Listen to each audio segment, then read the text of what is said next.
Have you decided it's time to add a canine to your family dynamics, but you're unsure on what breed to get? Well, in today's video, we're going to compare the differences between the Shih Tzu and the Malinois. Welcome back to the Fenrir Shih Tzu Show. If this is your first time here, my name's Charlie and I'm a certified canine leader here at FenrirCanineLeaders.com. Everything we do here is dedicated to helping you find the perfect breed for you and then helping you become a high-level canine leader who can raise the perfect canine companion. If that sounds like you, then make sure you hit the subscribe button and turn on the notification bell to make sure you never miss another upload of the Fenrir Shih Tzu Show. So let's dive in and start with the history of both of these canines. Let's take a brief look at the history of the Shih Tzu. The Shih Tzu is a popular little dog that regularly sits at the top 20 of the American Kennel Club's most popular dog list. Originally found in Tibet, the Shih Tzu's ancestors were highly prized by the Tibetan monks.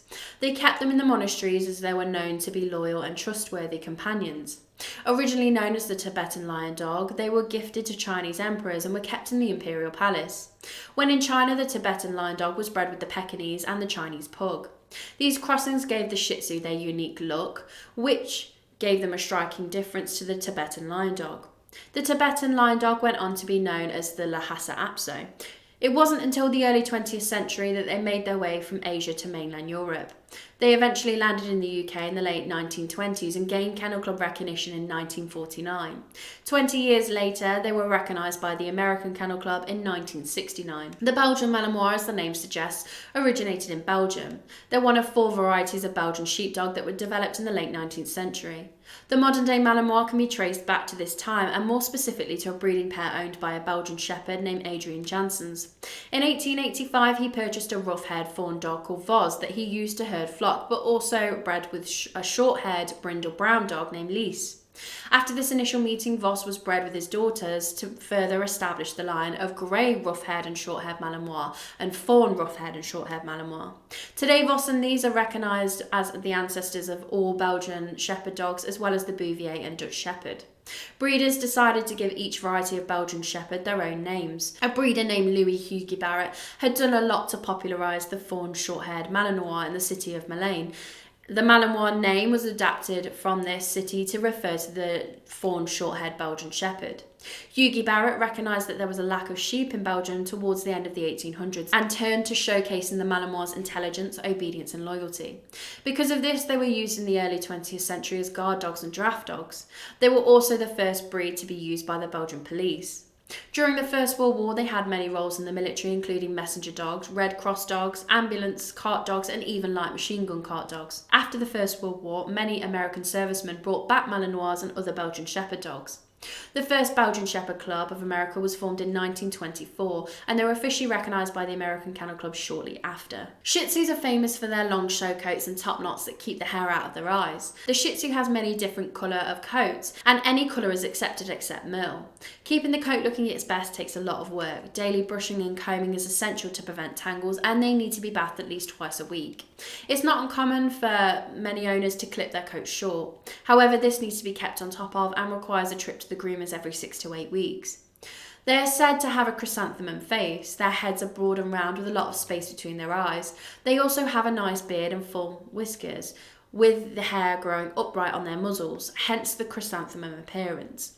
This small dog stands up to 10.5 inches or 26 centimetres at the withers and weighs up to 16 pounds or 7 kilograms. The Belgian Malinois is a medium-sized Belgian Shepherd that is often confused with the German Shepherd.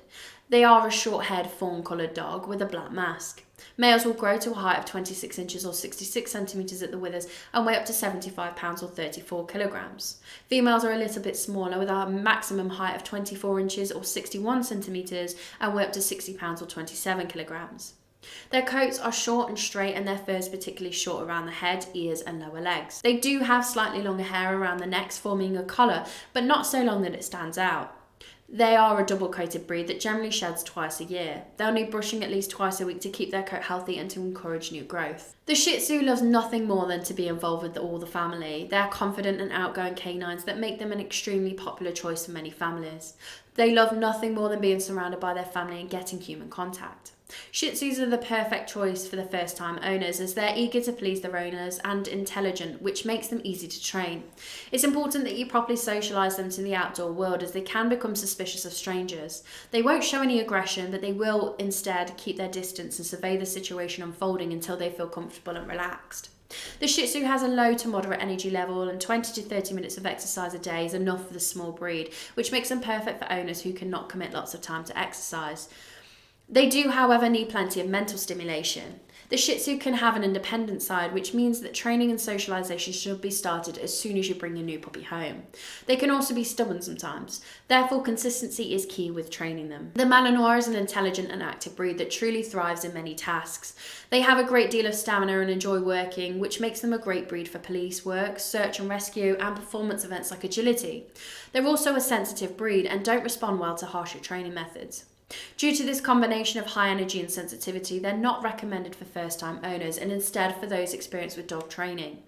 They love everyone to be included in all family activities, so they're not well suited to homes where the family's out every day, at school or at work. They're quick learners and eager to please. As we've already touched upon, they thrive at dog sports, but they also love to play. They've been described as having a high play drive, as almost everything you ask them to do is like play to them.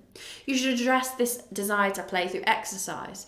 They're a very high energy breed, and you should try and aim for at least 90 minutes of exercise each day, which is best split into 3 30-minute sessions. It's not just physical exercise they need, but also mental stimulation, so try and incorporate this as part of a variety of games and exercises, like runs, walks, hikes, fetch, games of hide and seek, puzzle games and snuffle mats. Without mental and physical exercise, Malinois can become destructive and show behaviours like barking, chewing, anxious pacing, going to the toilet in the house, and general destructive behaviour. So be sure you can dedicate plenty of time to exercise when choosing a Malinois, because a tired dog is a happy dog. Shih Tzus are a friendly and social breed, but they do need lots of socialisation, the same as every other dog. They're a very friendly and lovable breed, but without socialisation they can get scared by children's boisterous and unpredictable nature.